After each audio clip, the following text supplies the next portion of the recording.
On Tuesday night, when the committee arrived and our presenters arrived, we went into town and had dinner, had a lovely dinner, and the deputy mayor for Townsend joined us. And 2 years ago, the mayor was able to join us, but she wasn't, so she sent her deputy mayor.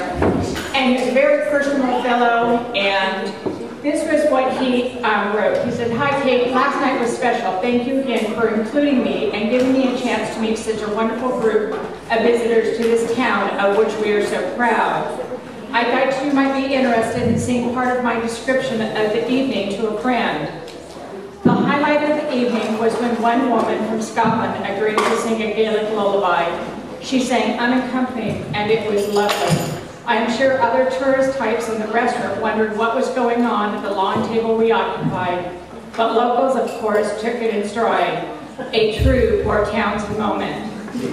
I'm copying Mayor Sandball with this note and passing along your good wishes along with those from Seamus. I know she joins me in wishing you a wonderful stay here. We love all of our visitors, of course, but some are more special than others. The attendees of Féis Shiàtail definitely fall into the latter category. May you all meet with success and joy as you travel down the path of the Gael. George.